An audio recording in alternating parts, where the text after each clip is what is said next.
सिद्धाश्रम के बारे में आप समस्त शिष्यों की जो जिज्ञासाएं हैं, जो इच्छाएं हैं, जो भावनाएं हैं और जो अनसुलझे प्रश्न हैं,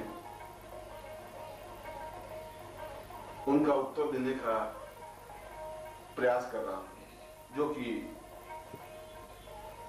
अपने आप में प्रामाणिक हैं और आज के वैज्ञानिक युग में भी सत्य हैं। इसीलिए तो इस श्लोक में सिद्धाश्रम को आध्यात्मिक चेतना का केंद्र कहा है। समस्त ब्रह्मांड को सही ढंग से संचालित करने की क्रिया बताया गया है और भौतिकता और आध्यात्मिकता का जो संतुलन होना चाहिए, वह संतुलन केवल इस सिद्धाश्रम के द्वारा ही संभव है और इसीलिए यह स्वाभाविक है कि आप सिद्धाश्रम के बारे में ज्यादा से ज्यादा जानें। और ये प्रश्न केवल आपके ही प्रश्न नहीं है, ये समस्त साधकों के प्रश्न हैं, अधिकतर शिष्यों के प्रश्न हैं, अधिकतर चिंतकों और विचारकों के प्रश्न हैं। इसीलिए आज की इस पवित्र मेला में आपने जो कुछ प्रश्न किए हैं और कर रहे हैं, मैं परम पूज्य गुरुदेव स्वामी सच्चिदानंद जी को पूर्ण श्रद्धायुक्त स्मरण करता हुआ उन प्रश्नों का समाधान करने का प्रयास कर रहा हूँ। क्या है इसके बारे में हमें कुछ बताने? सिद्धाश्रम में एक चेतना पुंज है, एक आध्यात्मिकता का आधार है, एक बेस है। क्योंकि जीवन में भौतिकता केवल आदमी को स्वार्थी और छलमय, कपट और व्यभिचार युक्त बना देती है, उसके मन की वृत्तियों को अत्यंत दूषित और विषैली बना देती है। इसलिए इस भारतवर्ष की भूमि पर, या यूं मैं कहूं कि पूरे ब्रह्मांड में एक ऐसा भी स्थान है जो अपने आप में अद्वितीय और श्रेष्ठतम पवित्र धाम है, आश्रम है, जिसको वेदों में भी सिद्धाश्रम के नाम से ही पुकारा गया है। और वेद तो हमारी आदिकालीन संस्कृति है, हमारे पूर्वजों और हमारे ऋषियों का आधारभूत सत्य है। और उन्होंने भी अपने जीवन में इस बात को स्वीकार किया, महसूस किया कि वास्तव में ही जीवन की पूर्णता केवल सिद्धाश्रम में जाने पर ही संभव है। और इसीलिए उन्होंने अपने मंत्रों में, अपनी ऋचा में स्पष्ट रूप से प्रश्न किया, भो सिद्धाश्रमां वै परिपूर्णः, सिद्धाश्रम क्या है? और इसी ऋचा के उत्तरार्ध में इसी ऋषि ने उत्तर दिया है कि जीवनम परिवै परिपूर्णतां मृत्युर्वै अमृतम गमय साम पूर्व स्वसिद्धाश्रम। इस जीवन में हम सत्य के साक्षात्कार कर सकें, अपने जीवन में पूर्णता प्राप्त कर सकें और मृत्यु से अमृत्यु की ओर जा सकें, वह सब कुछ प्राप्त कर सकें जो ब्रह्मांड में है, या ब्रह्मांड में क्या क्या क्रियाएं हो रही हैं, क्या क्या घटनाएं घटित हो रही हैं, जीवन के चिंतन क्या है, देवता क्या है, लोक क्या है, कौन से लोक हैं, ब्रह्मलोक, विष्णु लोक, रुद्र लोक की क्या स्थितियां हैं, वे सब कुछ आम व्यक्ति भी देख सके। इसीलिए उस सिद्धाश्रम का वर्णन विवरण वेदों में भी आया है और इसीलिए प्रत्येक ऋषि, प्रत्येक साधक, प्रत्येक योगी और प्रत्येक चिंतक की यह धारणा है, चिंतन रहता है कि वह सिद्धाश्रम में जाए और अपने जीवन को अमृत्युवान बना दे, अपने जीवन को पूर्णता दे, अपने जीवन को श्रेष्ठता दे सके। सिद्धाश्रम में ऐसा सुना है और कुछ ग्रंथों में, महान ग्रंथों में ऐसा पढ़ने में आया है कि वहाँ अनेकों अप्सराएं भाव नृत्य करती रहती हैं, जैसे अम्बा, मेनका, रंभा, मेनका, उर्वशी आदि। तो क्या ये सत्य है? सिद्धाश्रम केवल मनुष्य लोगों के लिए ही नहीं बना है। सिद्धाश्रम तो समस्त योगियों का आधारभूत स्थल है और उन योगियों के लिए एक सामान्य साधिका और ब्रह्मा में या उर्वशी में या मेनका में या तिलोत्तमा में कोई अंतर नहीं है, क्योंकि नृत्य संपूर्ण जीवन का एक उमंग उत्साह है। क्योंकि नृत्य से व्यक्ति उस जमीन से ऊपर उठता हुआ गुरुत्वाकर्षण से मुक्त होता है। जमीन पर खड़ा हुआ व्यक्ति नृत्य नहीं कर सकता। और यह भावप्रवण नृत्य इस बात का साक्षी है कि व्यक्ति के मन में उत्साह है, उत्साह है, जोश है, क्षमता है, प्रवाह है, एक नदी की तरह चलचलती हुई एक गतिशीलता है। और इसीलिए जहाँ देवता लोग भी उस सिद्धाश्रम में आने के लिए लालायित हैं और विचरण करते हैं, ठीक उसी प्रकार से जैसे कि मैं आपके सामने बैठा हूँ, और उसी प्रकार से वे अप्सराएं भी आने के लिए लालायित रहती हैं। और वे जिस प्रकार से मैं आपको देख सकता हूँ या आप मुझे देख सकती हैं, या जिस प्रकार से हम एक दूसरे से बात कर सकते हैं, ठीक उसी प्रकार सहज शरीर हम उनको स्पर्श कर सकते हैं, बात कर सकते हैं, उनका नृत्य देख सकते हैं।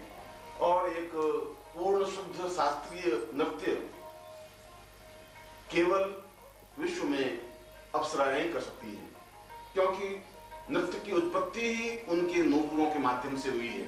और वे समय समय पर जब भी सिद्धाश्रम में कुछ विशिष्ट दिवस, गुरु पर्व, गुरु पूर्णिमा, सिद्धाश्रम दिवस, चैतन्य दिवस या कुछ ऐसे विशिष्ट पर्व होते हैं, तब वे स्वयं उनकी आकांक्षाएं रहती हैं कि हम उस सिद्धाश्रम में आए और अद्भुत अनिवर्चनीय नृत्य कर सके। और वे नृत्य करती हैं, विचरण करती हैं, देखी जा सकती हैं।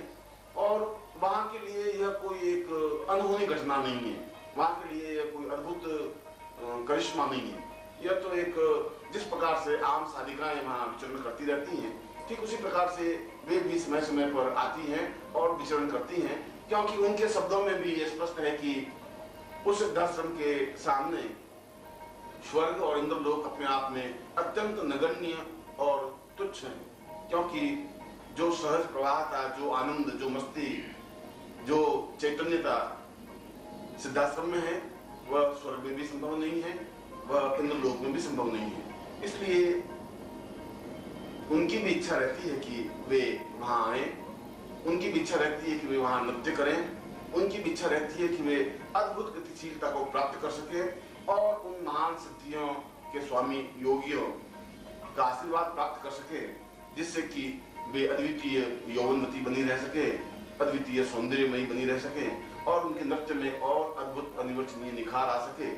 इसलिए वे समय समय पर आती ही रहती हैं और अपने नृत्यों के माध्यम से, अपने शब्दों के माध्यम से, अपने संगीत के माध्यम से उस वातावरण को गुंजित करती रहती है। सिद्धाश्रम का क्या अर्थ है? इसे सिद्धाश्रम के नाम से ही क्यों जाना जाता है? यह एक महत्वपूर्ण प्रश्न है। यह महत्वपूर्ण प्रश्न इसलिए है कि सिद्धाश्रम क्या है। मैंने जैसे बताया कि आज का युग, और आज का युग ही नहीं, वैदिक काल से लगा करके आज का युग स्वार्थमय रहा है। चाहे वह रामायण कालीन हो, चाहे वह महाभारत कालीन हो, चाहे वेदोक्त कालीन हो, आदमी में काम, क्रोध, लोभ, मोह, अहम की भावना, चिंतन, विचार रहा ही है।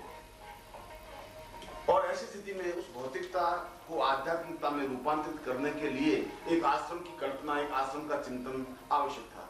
इसलिए उस सिद्धाश्रम का चिंतन किया गया और एक ऐसा अद्भुत, अनिवर्चनीय, अद्वितीय आश्रम बना जिसकी दीवारें तो नहीं है, जिसमें कोई टेंट या कोई छत नहीं है, मगर जो अपने आप में ही एक ऐसा आश्रम है जहां पर जाते ही मन पूर्ण रूप से पवित्र और दिव्य बन जाता है, जहां पर जाते ही आदमी को पूर्ण समाधि लग सकती है, जहां पर जाते ही मन में प्रसन्नता और एक चैतन्यता प्राप्त हो जाती है और मन का सारा विषाद, मन का सारा दुख, मन का सारा दैन्य, मन का सारा कष्ट और शरीर की सारी जर्जरता अपने आप में समाप्त हो जाती है। वह एक अद्भुत आनंद से, अद्भुत उमंग से, उत्साह से भर जाता है, उसके संगीत में गुनगुनाहट सी आ जाती है। और इसीलिए उस सिद्धाश्रम में उन ऋषियों, मुनियों, योगियों, देवताओं, चिंतकों, विचारकों, साधुओं, सन्यासियों का वहां पर समावेश है। वे वहां पर कई हजार वर्षों से, कई सौ वर्षों से साधनाएं संपन्न कर रहे हैं और वे ब्रह्मांड के उन रहस्यों को ढूंढने का, ब्रह्मांड के उन रहस्यों को जानने का प्रयत्न करते हैं जो कि अपने आप में श्रेष्ठतम है, जिसको जानना योगियों के लिए दुर्लभ है। वे ब्रह्मांड के रहस्य भी वहां जाने जा सकते हैं और जाने जाते हैं।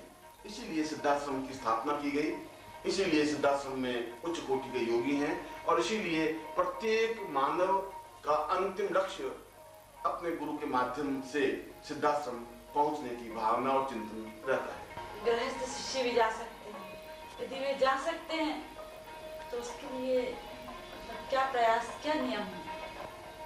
गृहस्थ से संबंधित है और गृहस्थ का तात्पर्य है सैकड़ों प्रकार के उलझनों में उलझ करके रह जाना। बहुत कम ऐसे गृहस्थ व्यक्ति भी हैं जो अपने आप में गृहस्थ में रहते हुए भी उन्मुक्त रहते हैं, स्वतंत्र रहते हैं। मगर एक गृहस्थ व्यक्ति भी या गृहस्थ शिष्या भी या गृहस्थ साधिका भी चाहे तो सिद्धाश्रम जा सकती है या जा सकता है, मगर सिद्धाश्रम के कुछ मूलभूत सत्य हैं, कुछ तथ्य हैं। उन तथ्यों या उन सत्यों या उन नियमों का पालन करने पर ही एक व्यक्ति सशरीर सिद्धाश्रम जा सकता है। जैसे कि मैं अगर इंग्लैंड जा सकता हूँ या अमेरिका जा सकता हूँ या न्यूयॉर्क जा सकता हूँ या मुंबई जा सकता हूँ तो सिद्धाश्रम भी जा सकता हूँ। मुंबई जाने के नियम अलग हैं, सिद्धाश्रम जाने के नियम अलग हैं। जो अपने आप में जो इस बात का निश्चय कर लेता है कि मुझे सिद्धाश्रम जाना ही है, उसको फिर 5 नियमों का पालन करना ही पड़ेगा। पहला नियम कि वह उसे ऐसा गुरु प्राप्त हो जो स्वयं सिद्धाश्रम गया हुआ हो। यदि गुरु स्वयं सिद्धाश्रम गया हुआ नहीं है तो वह अपने शिष्य को भी सिद्धाश्रम नहीं ले जा सकता। इसलिए यह पहली और महत्वपूर्ण अनिवार्यता है कि गुरु सिद्धाश्रम पहुंचा हुआ हो और पहुंचा हुआ ही नहीं हो। सिद्धाश्रम जाकर के वापस गृहस्थ जीवन में आने की या इस संसार में आने का ज्ञान चेतना उसको हो, या जब भी वो चाहे सिद्धाश्रम जा सके और आ सके। ऐसे गुरु का सामीप्य था और ऐसे गुरु की दीक्षा पहली शर्त और पहली अनिवार्यता होती है। और दूसरा नियम, उस शिष्य में पूर्ण समर्पण भाव गुरु के प्रति हो। समर्पण भाव का मतलब है कि अपने पूर्णता के साथ उसमें लीन हो जाने की क्रिया हो। जब लीन हो जाने की क्रिया होगी तो उसमें जितना विषाद है, उसके शरीर में जितना छल है, झूठ है, जो कुछ पाप है, वो अपने आप में उस शक्तिपात के माध्यम से जब गुरु शक्तिपात करता है तो वे धुल जाते हैं, समाप्त हो जाते हैं। और ऐसी क्रिया होने पर वह व्यक्ति, वह बालिका, वह स्त्री, वह साधिका, वह गृहस्थ अपने आप में शुद्ध और चैतन्य बन जाता है। और जब गुरु ये देखता है कि वास्तव में इसका समर्पण अपने आप में अद्वितीय है, जब गुरु देखता है कि वास्तव में इसमें एक ललक है, जिज्ञासा है, जब वो देखता है कि और जब उसकी परीक्षा लेता है उसके बावजूद भी किसी प्रकार की न्यूनता नहीं दिखाई देता, तो दोनों तरीके हैं। कुछ साधनाएं संपन्न करा करके उसको सिद्धाश्रम में पहुंचाने की व्यवस्था करता है, या गुरु चाहे तो अपने शक्तिपात के द्वारा अपने साथ सशरीर सिद्धाश्रम ले जा सकता है। मगर यहाँ से सिद्धाश्रम जाने में मुश्किल से 1 मिनट लगता है। यद्यपि वह सैकड़ों हजारों मील दूर है, मगर वह पूर्ण वायु वेग के माध्यम से उसके शरीर को भी अपने साथ ले जा सकता है। वह एक आंख बंद करता है और खोलता है तो ऐसा लगता है कि वह सिद्धाश्रम में बैठा हुआ है, और वहां पर वह अपने शरीर को, अपनी चैतन्यता को देख सकता है, विचरण कर सकता है, घूम सकता है, और ऐसा कुछ भी शरीर में परिवर्तन नहीं आता, ऐसा कुछ भी अनहोना घटित नहीं होता। इसलिए गृहस्थ शिष्य भी जा सकता है। इसके लिए कोई बहुत कसौटी कड़ी नहीं है, मगर समर्पण अपने आप में बहुत बड़ी कसौटी है।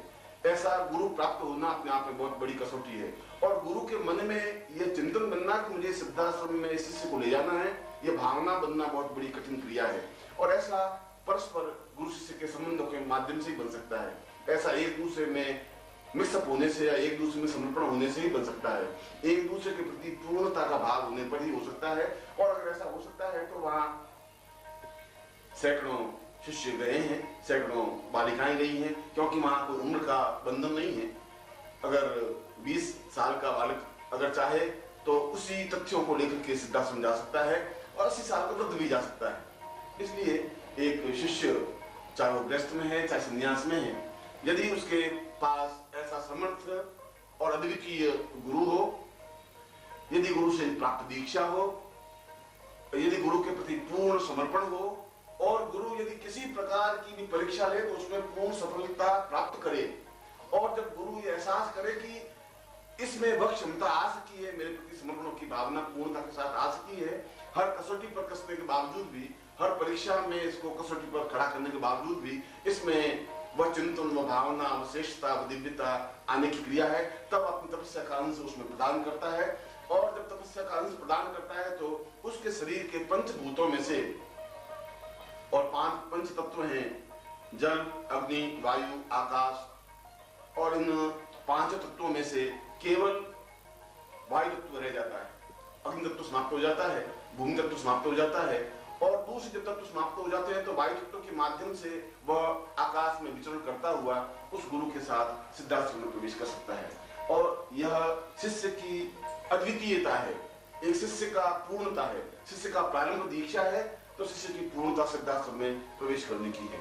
इसलिए कोई भी गृहस्थ, कोई भी उम्र, कोई भी जाति, कोई भी वर्ण, किसी प्रकार का रंग और किसी प्रकार की शिष्यता या शिष्य अपने आप में सिद्धाश्रम में पहुंच सकता है। आपने बताया कि सिद्धाश्रम में कोई व्यक्ति सशरीर जा सकता है, लेकिन उसे गुरु की आवश्यकता होती है। ऐसे महान गुरु की कैसे हम पहचान करेंगे और कैसे उनकी कृपा प्राप्त हो सकती है? मैं सोचता हूं कि सबसे कठिन प्रश्न यही है। कठिन प्रश्न इसलिए है कि आज ही नहीं, पिछले अगर हम 25,000 वर्षों का लेखा जोखा करें तो बहुत ही कम योगी या साधक सिद्धाश्रम में जा सकते हैं, क्योंकि आम साधक या आम योगी या आम सन्यासी सिद्धाश्रम में नहीं जा सकता। उसके लिए एक ब्रह्म तत्व को जानने की पूर्णता प्राप्त हो, क्योंकि ईसावास्य उपनिषद में कहा है कि पूर्णमदः पूर्णमिदं पूर्णात् पूर्णमुदच्यते। जो व्यक्ति स्वयं पूर्ण है तो वह पूर्णता तक पहुंच सकता है। इसलिए सिद्धाश्रम में जाने के लिए उस व्यक्ति में पूर्णता का चेतना युक्त हो। मगर तुम्हारा प्रश्न यह है कि हम इस प्रकार के गुरु को कैसे प्राप्त करें, या क्या पहचान है कि यह गुरु या यह व्यक्ति सिद्धाश्रम में गया भी है या नहीं।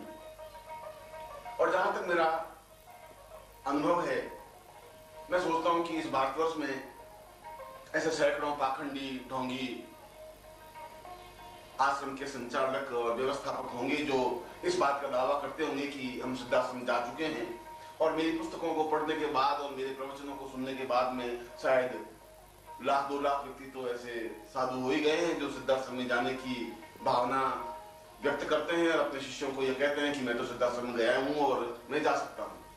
मगर ऐसा संभव नहीं है। उसमें केवल अगर सतर्क निगाहें हैं, अगर तुम्हारी उन भावों को पकड़ने की क्षमता है, तो ऐसे गुरु को पहचान सकते हैं। उस गुरु को पहचानने की 3-4 स्थितियां ही हैं जिससे एक सामान्य व्यक्ति उस गुरु को पहचान सके। एक तो वह गुरु अपने आप में ही, उसका चेहरा या उसका व्यक्तित्व, उसकी पर्सनालिटी अपने आप में ही स्पष्ट दूसरे व्यक्ति से भिन्न कर देती है। ऐसा एहसास होता है कि यह एक अद्भुत और अनिवर्चनीय व्यक्तित्व है। ऐसा लगता है कि जैसे यह अलग हटकर है, ऐसा लगता है कि आम व्यक्ति नहीं है, कुछ इसमें ऐसा है जो आकर्षण युक्त है, क्योंकि ऐसे व्यक्तित्व में और उसके पूरे शरीर में एक आकर्षण होता है। एक दूसरा, जब कोई भी साधु या कोई भी सन्यासी या कोई भी व्यक्ति किसी एक विषय पर ही बोल सकता है, अगर वो गीता पर बोलेगा तो जिंदगी भर गीता पर ही बोलेगा, अगर रामायण पर बोलना है तो वो जिंदगी भर रामायण पर ही बोलेगा। मगर पूरा वेद, पूरा शास्त्र, पूरे पुराण, पूरे उपनिषद जिसको कंठस्थ हो और कहीं से भी किसी का उद्धरण दे सकता हो, वह तो करोड़ों श्लोक हैं। वो करोड़ों श्लोक जिसके कंठ में प्रवहित हैं, जो सरस्वती स्वयं साक्षात रूप में जब कंठ में स्थापित होती है, तभी वह पूरे संसार के किसी भी विषय पर धारा प्रवाह बोल सकता है। यदि उसको अणु विज्ञान पे बुलाना है तो बोल सकता है, और यदि वेद पे बुलाना चाहे तो बोल सकता है, और यदि किसी और विज्ञान या किसी और विषय पे बोलना चाहे तो बोल सकता है। यदि उसको कहे कि आपको चिकित्सा विज्ञान पे बोलना है तो वह उतनी उन वैज्ञानिकों के सामने वैसा ही वह बोल सकता है जिस प्रकार से कि वह उच्च कोटि का चिकित्सक रहा हो। मेरे कहने का तात्पर्य यह है कि जो प्रत्येक विषय में अद्वितीय बोलने की क्षमता रखता हो, और तीसरा कसौटी, इस प्रकार के व्यक्तित्व की सबसे बड़ी विशेषता यह है कि उसके पूरे शरीर से एक गंध सी प्रवाहित होती है, एक सुगंध सी प्रवाहित होती रहती है, जिसको अष्टगंध कहते हैं। यदि आपने पुराणों में पढ़ा हो तो जब पहली बार राधा कृष्ण से मिली और ज्यों ही उनके पूरे शरीर से समाहित हुई तो राधा ने छिटक करके कहा कि आपके शरीर से तो एक ऐसी सुगंध प्रवाहित हो रही है कि मैं अपने आप में सम्मोहित हो रही हूँ, अपने आप में डूब रही हूँ। यह सुगंध वेदव्यास ने भी कहा है कि कृष्णोवताम च गंधो सतः पूर्वः, कृष्ण के आगमन का ज्ञान ही उनके अष्टगंध के प्रवाह से हो जाता है। और अष्टगंध अपने आप में एक अलग गंध है, अलग सुगंध है, जिसकी किसी इत्र से कल्पना नहीं कर सकते, जिसका किसी सुगंध से मेल नहीं होता। उनके पूरे शरीर से एक अलग ढंग की सुगंध 24 घंटे प्रवाहित होती रहती है। उससे हम जान सकते हैं कि यह व्यक्ति, यह योगी, यह साधारण व्यक्ति सिद्धाश्रम जा सका है या सिद्धाश्रम से वापस आया हुआ है, क्योंकि अत्यंत पवित्र और दिव्य एक और दूसरा 16 कला पूर्ण व्यक्तित्व के शरीर से ही अष्टगंध प्रवाहित होती है। और ऐसा व्यक्ति सूक्ष्म शरीर से किसी के घर में जब जाता है तो हमारी ये आंखें जो चर्म चक्षु उसको देख तो नहीं पाती, मगर सुगंध शरीर में और घर में व्याप्त हो जाती है। उससे एहसास हो जाता है कि शायद वह व्यक्ति हमारे घर में आया है, वह गुरु हमारे घर में आया है। वह एक सुगंध का झोंका होता है, और उसके शरीर से निकलती हुई सुगंध से एक अपने आप में समाधि की अवस्था हो जाती है, अपने आप में एक तन्मयता की अवस्था हो जाती है। इस प्रकार के व्यक्तित्व को अपने आप में समेट लेने की क्रिया, अपने आप में पूर्णता दे देने की क्रिया भी अपने श्रेष्ठतम जिसकी तपस्या होती है, जिसमें श्रेष्ठता होती है, जिसके भाग्योदय होते हैं, वह ऐसे गुरु को पहचान सकता है। और इस बीच में भी अगर हमारी कुतर्क, हमारी बुद्धि, हमारा कुमार्ग हम उसको नहीं पहचान सकें तो यह हमारा दुर्भाग्य ही होता है। मगर ऐसा व्यक्ति अपने आप में ही संपूर्ण विषयों का जानने वाला, संपूर्ण योगियों में भी श्रेष्ठ, तंत्र में, मंत्र में, योग में, दर्शन में, मीमांसा में, शास्त्रों में, वेद में, पुराण में, चिंतन में, और हास्य में भी और विनोद में भी, सभी क्षेत्रों में अपने आप में अद्वितीय हो। पुरुष के रूप में भी ऐसा लगे कि जैसे कहीं किसी प्रकार की न्यूनता नहीं है। बोलने में ऐसा लगे कि जैसे साक्षात सरस्वती उसकी कंठ से प्रवहित हो रही है। हास्य में ऐसा लगे कि शायद इससे ज्यादा हास्य पैदा करने वाला, खिलखिलाने वाला कोई हो नहीं सकता। वह व्यक्ति अपने धारा प्रवचनों के माध्यम से एक क्षण में उस उपस्थित समुदाय को हंसा सकता है, दूसरी क्षण रुला सकता है।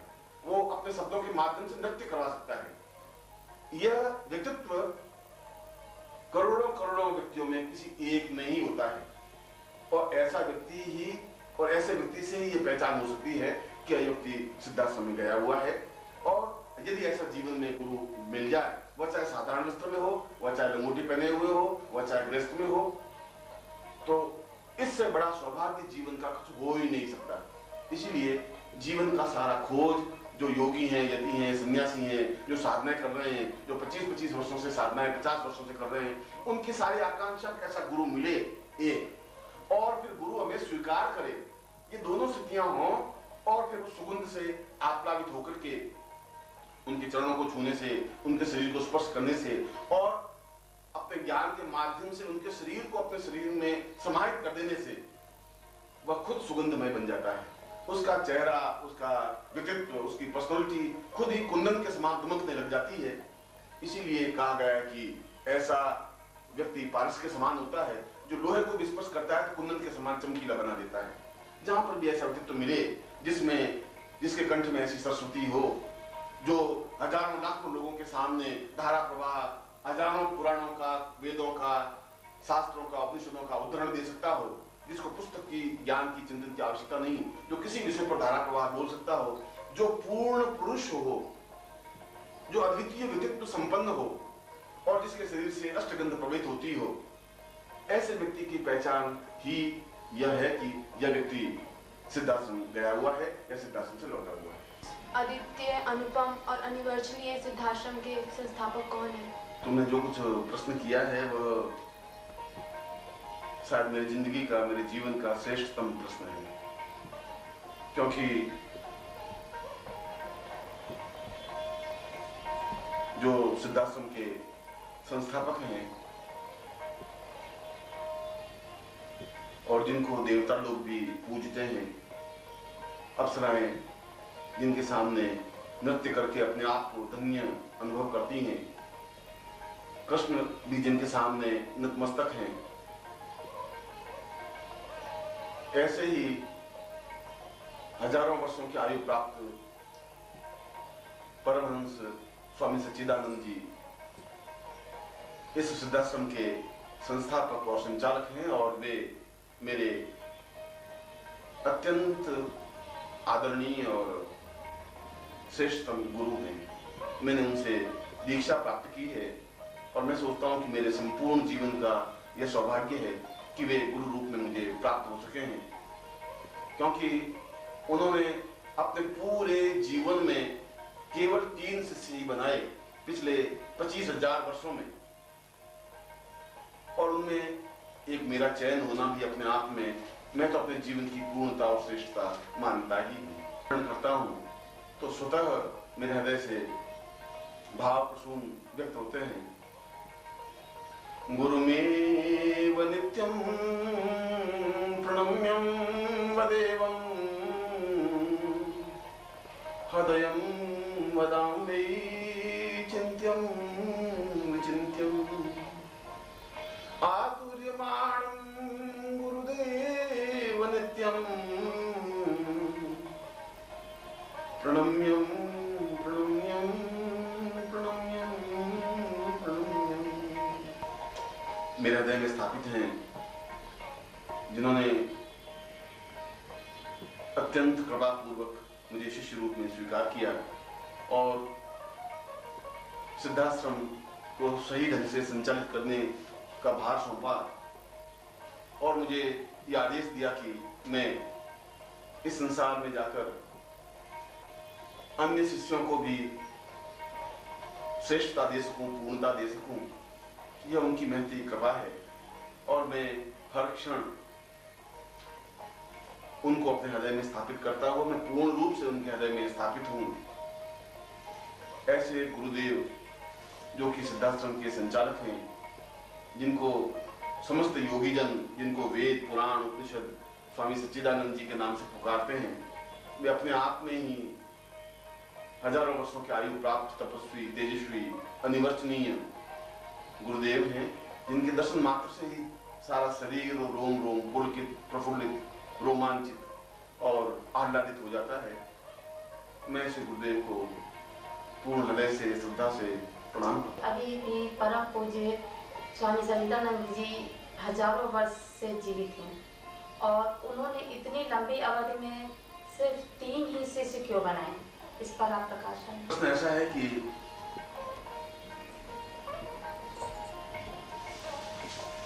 जिसका उत्तर देना व्यक्तिगत सा हो जाएगा।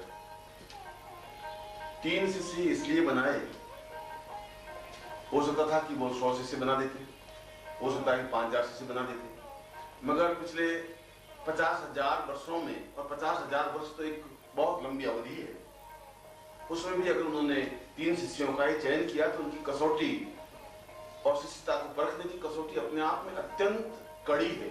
इतनी अधिक कड़ी है कि तलवार पे चलना तो शायद बहुत ज्यादा आसान है, मगर उनकी शिष्यता प्राप्त करना और उनकी कृपा प्राप्त करना बहुत ही दुष्कर और कठिन है। और यह मेरा सौभाग्य है कि मैं उनका शिष्य बनने का सौभाग्य प्राप्त कर सका। और यह भी मुझे मालूम है कि इस शिष्यता को प्राप्त करने के लिए मुझे कितना अधिक घोर परिश्रम और तपस्या करनी पड़ी, किस प्रकार से प्रकृति के बीच अपने आप को स्थापित करना पड़ा। और मैं सोचता हूं कि तपस्या के जितने भी प्रकार होते हैं, उन सब प्रकारों में पूर्णता प्राप्त करता हुआ उस संपूर्ण ब्रह्म को अपने आप में स्थापित करके दिखा सका कि मैं उनके लिए एक सही शिष्य सिद्ध हो सकता हूं। और ब्रह्म में लीन हो जाना एक अलग प्रक्रिया है। ब्रह्म को अपने आप में स्थापित कर देना बिल्कुल एक अलग प्रक्रिया है, जो कि अत्यंत दुष्कर है। और उस संपूर्ण ब्रह्मांड को अपने शरीर में समाहित कर देना सर्वाधिक कठिन और दुष्कर है, क्योंकि उस ब्रह्म को अपने शरीर में समाहित करने की क्रिया होती है। और जब भी कोई शिष्य उनकी आंखों में उस दिव्य दृष्टि से देखता है तो उसको अपना खुद का चेहरा, पूरा संसार, पूरा ब्रह्मांड दिखाई दे सकता है। जिस प्रकार कृष्ण ने ज्यों ही अर्जुन के सामने मुंह खोला और उनको सारा ब्रह्मांड उनके मुंह में दिखाई दे सका, वह पूरे ब्रह्मांड को अपने आप में समाहित होने की क्रिया थी। इसलिए मैंने कहा कि ये प्रश्न व्यक्तिगत हो जाएगा, मगर उन्होंने उससे पहले शायद 1000 बार मेरी परीक्षा ली होगी, 1000 बार कठिन से कठिन तपस्या करने की आज्ञा दी होगी। इस संसार में जहां गालियां, आलोचनाएं, छल, झूठ, कपट, असत्य, व्यभिचार है, और उस दहकती हुई अग्नि में मैं जहां सिद्धाश्रम में था, उस दिव्य आश्रम में मुझे यहाँ फेंक दिया गया, और उसके बावजूद भी जो मेरा उद्देश्य, जो मेरा कर्तव्य है, जो मैं संपन्न करता जा रहा हूं। और ऐसी कई स्थितियां होती हैं, और उनमें सारी स्थितियों का पूर्ण निचोड़ ये होता है कि वह अपने आप में पूर्ण समर्पित हो और उस ब्रह्मांड को, ब्रह्मांड में तो भूलोक, सत्यलोक, महलोक, जनलोक, तपलोक और सत्यलोक, उन समस्त लोकों को अपने आप में समाहित करने की क्रिया और साधनाएं संपन्न की हों। उस हिमालय के उस बर्फीले स्थान पर, जहां चारों तरफ बर्फ के अलावा कुछ है ही नहीं, जहां पर वायु भी बर्फ के तूफान की तरह बहती है, वहां अडिग रह करके उन साधनाओं को संपन्न कर सके, उस ब्रह्मांड को और उस ब्रह्म को अपने आप में लीन कर सके, ऐसी साधना अत्यंत ही दुष्कर है। और जो ऐसी साधना संपन्न कर सके और उसके बावजूद भी उसमें नम्रता रह सके, अहंकार नहीं हो, अपने आप में पूर्ण सात्विक जीवन व्यतीत कर सके, और माया के द्वारा अपने शिष्यों को यह एहसास करा सके कि मैं तो बहुत ही सामान्य व्यक्ति हूं, जो निरहंकारी हो, जिसमें अहंकार नहीं हो। शायद ये सब कसौटियां उनकी गुरु की, मेरे गुरु की रही होंगी, और शायद इन कसौटियों पर परखने के बाद ही शायद मुझे उन्होंने शिष्यता के लिए योग्य पात्र समझा होगा। मगर मैं तो इसको अपने जीवन का सौभाग्य समझता ही हूँ कि जिनको प्राप्त करने के लिए द्रोणाचार्य और भीष्म और कृपाचार्य और उच्च कोटि के सन्यासी और योगी भी जिनको प्राप्त करने के लिए, जिनके पास बैठने के लिए तरसते हैं, उन्होंने मुझे शिष्य रूप में स्वीकार किया और दीक्षा दी। इससे बड़ा सौभाग्य कुछ हो नहीं सकता। यह तो वे ही जाने कि उन्होंने मेरा ही चयन क्यों किया, और यह वे ही जाने कि उन्होंने 3 शिष्य क्यों बनाए। मगर ये मुझे बहुत अच्छी तरह से मालूम है कि वे बहुत कठिन और कठोर परीक्षाएं लेते हैं, और उच्च से उच्च कोटि का योगी भी उनकी कसौटी पर खरा उतरता नहीं है। और ये मेरा सौभाग्य रहा होगा, पूजन के पुण्य संस्कार रहे होंगे कि मैं उनके प्राणों का एक अंश बन सका, उनके जीवन की धड़कन बन सका, एक चेतना बन सका, उन्होंने मुझे दीक्षा प्रदान की। मगर उससे पहले जिन यंत्रणाओं से, जिन साधनाओं से, जिन तपस्याओं से, जिन कठिनाइयों से और जिस प्रकार की कसौटियों से मैं गुजरा हूं, 10,000 सन्यासी योगी भी मिलकर के उन यंत्रणाओं से, उन साधनाओं से नहीं गुजर सकते। यह मेरे जीवन का एक साक्षीभूत सत्य है, और इसीलिए संभवतः अत्यंत कृपा करके उन्होंने मुझे शिष्य बनाया। और इस प्रकार की कसौटी पर कसने पर बहुत बहुत बहुत ही कम शिष्य खरे उतरते हैं। संभवतः इसीलिए उन्होंने अपने पूरे संपूर्ण जीवन में, हजारों वर्षों की आयु में 3 शिष्य ही बनाए। मेरा तो ऐसी धारणा है, ऐसा ही जीवन है, ऐसा विचार। तो में सिद्ध योगा जिन के बारे में कुछ पढ़ा है, कृपया आप उसके महत्व में प्रकाश डालिए। तुमने ये प्रश्न करके शायद मुझे कुछ क्षणों के लिए वापस सिद्धाश्रम में मानसिक रूप से पहुंचा दिया है। सिद्धाश्रम की अनिवर्चनीय और आनंददायक कोई स्थान है तो वह सिद्ध योगा झील है, जो मीलों लंबी और चौड़ी है, और उसका जल स्फटिक के समान स्वच्छ, निर्मल और गहरा है। सैकड़ों फीट गहरी झील होते हुए भी यदि हम एक सिक्का उस झील में डालें तो वह सिक्का तलहटी में जाने पर भी उस सिक्के के अक्षर हम पढ़ सकते हैं। इससे तुम कल्पना कर सकती हो कि वसुधै योगा झील का जल कितना स्वच्छ और दिव्य होगा। उसकी सबसे बड़ी विशेषता यह है कि सिद्धि योगा झील में स्नान करने पर शरीर की सारी कलमशता या शरीर का सारा मैल या शरीर की सारी छल झूठ कपट और जो जीवन की न्यूनताएं अपने आप में समाप्त हो जाती हैं। और दूसरी सबसे बड़ी विशेषता यह है कि उस झील में स्नान करने से स्वतः ही साधक का कायाकल्प हो जाता है, स्वतः ही बुढ़ापा यौवन में परिवर्तित हो जाता है, स्वतः ही सारे शरीर की झुर्रियां मिट जाती हैं, बाल काले हो जाते हैं, शरीर का संतुलन अपने आप में आ जाता है और ऐसा लगता है कि जैसे बिल्कुल पूरे शरीर का परिवर्तन हो गया हो, पूरे मन का परिवर्तन हो गया हो, पूरे जीवन का परिवर्तन हो गया हो। ऐसा वास्तव में ही जल और ऐसा स्थान जहां पर हजारों हंस विचरण कर रहे हो, जहां पर स्वच्छ जल प्रवाहित हो रहा हो, जिसके किनारे पर बैठने से एक अपूर्व शांति और आनंद की अनुभूति हो रही हो, उस सिद्धि योगा झील का वर्णन तो वेदों में भी आया है। स्वयं ब्रह्मा ने कहा है कि मैं अपने जीवन का सौभाग्य ये समझता हूं कि यदि मुझे सिद्धाश्रम झील में स्नान करने का सौभाग्य प्राप्त हो। स्वयं मेनकाएं, रंभा और ऋषियां इस प्रयत्न में रहती हैं कि उनमें स्नान करके हम अपने यौवन को और अपने सौंदर्य को अक्षुण्ण रख सकें। वास्तव में वह एक आनंद की गुनगुनाहट है, एक जीवन की धड़कन है, एक चेतना है, एक मधुरता है। और सिद्धाश्रम में जाना ही, उसके किनारे बैठना ही, उसमें स्नान करना ही जीवन की श्रेष्ठता और पवित्रता का बोध है। इसलिए जितना महत्व सिद्धाश्रम का है, शायद उतना ही महत्व सिद्धि योगा झील का है, क्योंकि वह झील अत्यंत पवित्र है, कायाकल्प करने में सक्षम है और पूर्णतः बुढ़ापे को यौवन में परिवर्तित करने के लिए और मृत्यु को अमृत्यु में बदलने के लिए उसका जल अपने आप में पूर्ण साक्षीभूत रहा है। इसीलिए सिद्धाश्रम झील या सिद्धि योगा झील का वर्णन वेदों में भी, उपनिषदों में भी, पुराणों में भी, देवताओं के मुंह से भी, ऋषियों के मुंह से भी बार बार उच्चारित रहा है कि मैं अपने जीवन में साधना उस क्षेत्र में पहुंचूं कि मैं सिद्धाश्रम जा सकूं, सिद्धि योगा झील में अवगाहन कर सकूं, उसके किनारे बैठ सकूं, वहां के सुंदर हंसों की किलोल देख सकूं, उसके किनारे नृत्य करती हुई साधिकाओं को अपनी आंखों से अनुभव कर सकूं और उन योगियों को समाधिस्थ होते हुए साधनाएं करते हुए देख सकूं। ऐसी आकांक्षा, ऐसी इच्छा तो प्रत्येक साधक, योगी और सन्यासी की रही है।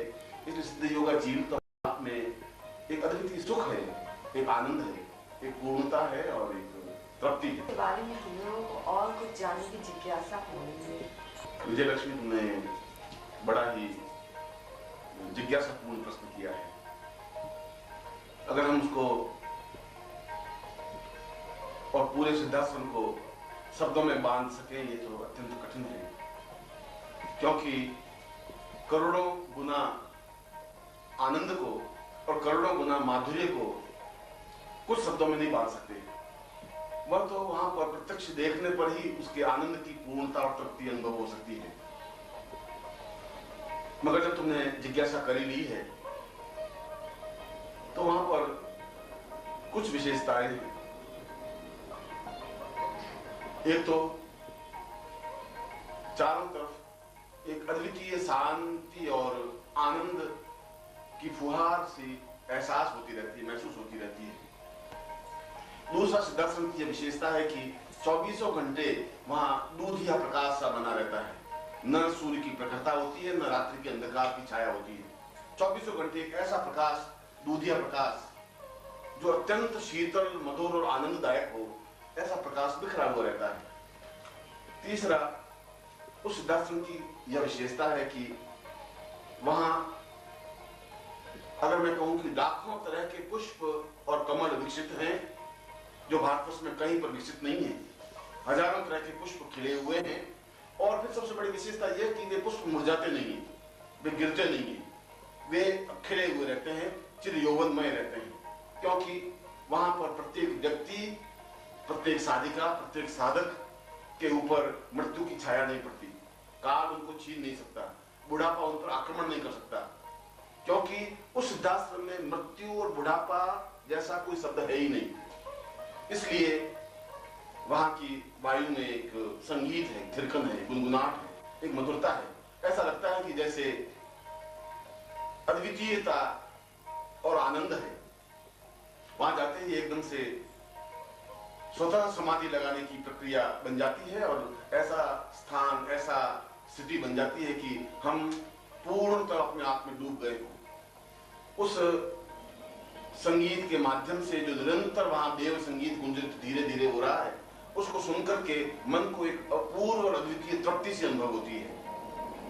कहीं पर यज्ञशालाएं हैं और उच्च कोटि के योगी यज्ञ कर रहे हैं। कई स्थानों पर सन्यासी सैकड़ों वर्षों से समाधि लगाए हुए साधनाएं कर रहे हैं। कहीं पर साधिकाएं किलोले कर रही हैं, विनोद कर रही हैं, हंसी मजाक कर रही हैं। कहीं पर अगर आप देखें तो अप्सराएं स्वतः नृत्य कर रही हैं, उत्साह से भर रही हैं, उछाल कर रही हैं।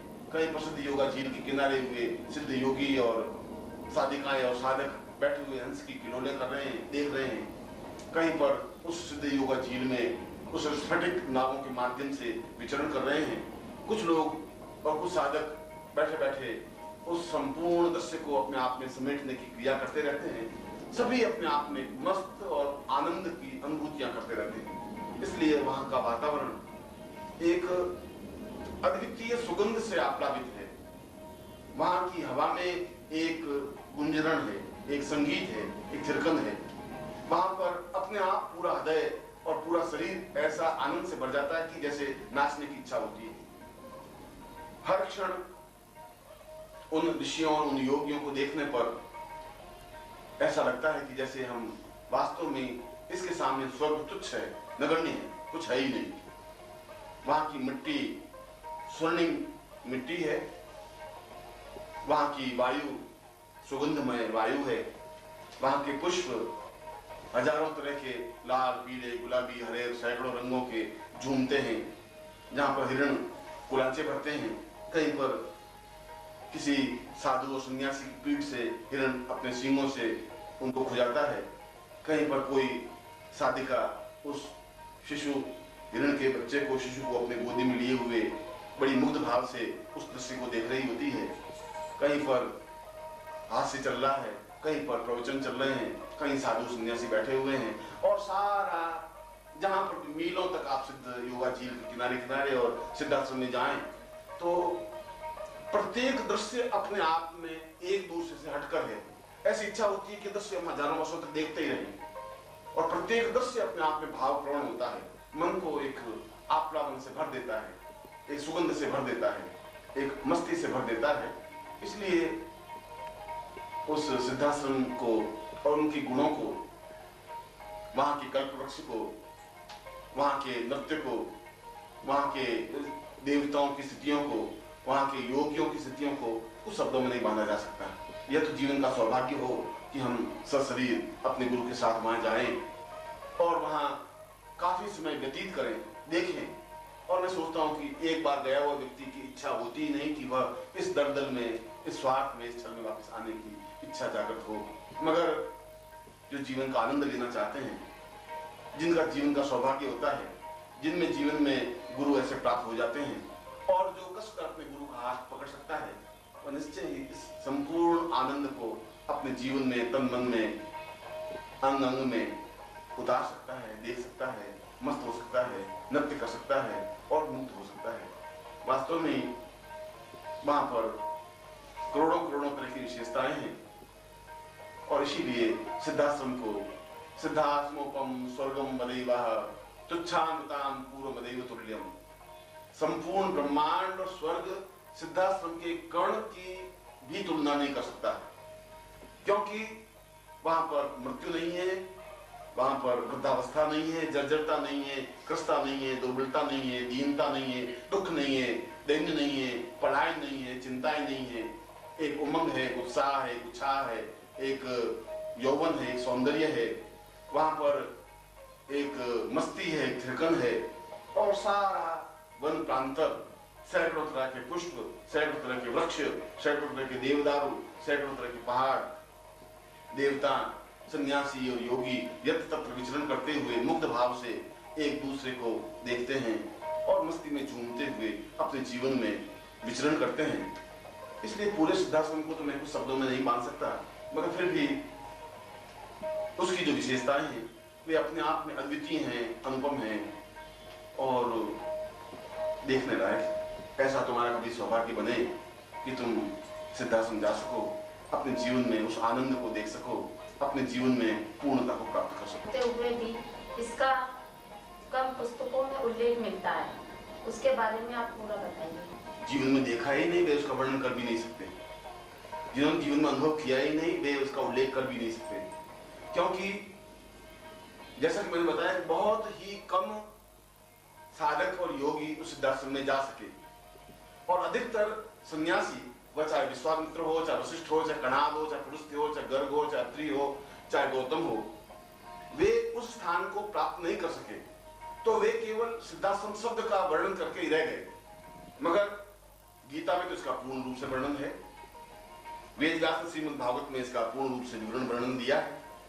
कृष्ण ने स्वयं कहा है कि चिंत्योवताम पूर्णमदैव रूपम आत्रैव पूर्व सिद्धा समोवः। जीवन में मैंने पूर्ण 16 कला का ज्ञान और चिंतन प्राप्त किया है, मगर सिद्धाश्रम के मुकाबले में अन्य कोई स्थान और वर्णन नहीं। इसलिए ऐसा नहीं है कि ग्रंथों में इसका वर्णन नहीं है, ऋग्वेद में इसका वर्णन है, यजुर्वेद में इसका उल्लेख आया है, वेद व्यास ने इसका उल्लेख किया है, कृष्ण ने गीता में स्वयं इसका उल्लेख किया है और शंकराचार्य ने इसके ऊपर अपनी स्तुति रचनाएं की हैं, गोरखनाथ ने इसके बारे में बोला है, मगर फिर भी वे सब मिला के कुछ नगण्य हैं और उनका वर्णन तो वही कर सकता है जो स्वयं वहां जा सका हो, जहां वहां देख सका हो, वापिस आ सका हो। इसलिए अधिकतर धार्मिक ग्रंथों में केवल देवताओं की कल्पना की है, उन स्थानों का और सिद्धाश्रम का वर्णन विवरण नहीं आया है। नहीं आने के पीछे उनका खुद का सत्य नहीं था, उन्होंने खुद ने उसको देखा नहीं था। वे चाहे अपने आप में श्रेष्ठतम योगी तो थे, चाहे उन्होंने ब्रह्म की साधना की हो, मगर ब्रह्म को अपने आप में आत्मसात नहीं कर सके। नहीं कर सके तो वहां नहीं जा सके, और नहीं जा सके तो उनका अनुभव भी नहीं कर सके, अपने ग्रंथों में उनको नहीं दे सके। फिर भी सैकड़ों उपनिषद हैं जिनमें उनका वर्णन विवरण है, सैकड़ों धार्मिक और प्रवचन ग्रंथ हैं जिनमें उनका उल्लेख आया, मगर बहुत ही जो कुछ संसार में पढ़ने को ग्रंथ मिले हैं उनमें कम है। उच्च कोटि के जो उपनिषद हैं, उच्च कोटि के जो वेद हैं, उनमें उनका विवरण आया है, उल्लेख भी आया है। और कृष्ण ने तो स्वयं कुल 24 श्लोकों में सिद्धाश्रम का वर्णन किया। कृष्ण जैसा युग पुरुष यदि उसका वर्णन करता है, राम जैसा अपनी सीता को कहता है कि सीते जीवन की पूर्णता सिद्धाश्रम में जाने में है। वाल्मीकि अगर कहते हैं कि जीवन का सत्य सिद्धाश्रम है, वशिष्ठ कहते हैं कि मेरे जीवन का सौभाग्य हो कि मैं सिद्धाश्रम में जा सकूं, विश्वामित्र कहते हैं कि मैं संपूर्ण देवताओं को अपनी मुट्ठी में कस करके चूर करके फेंक देना चाहता हूं, मगर मेरी इच्छा सिद्धाश्रम में जाकर के विचरण करने की है। तो ये सारे योगी और ये सन्यासियों के शब्द कथन इस बात की साक्षी हैं कि उन्होंने सिद्धाश्रम का नाम, उनमें से कई लोग जा सकते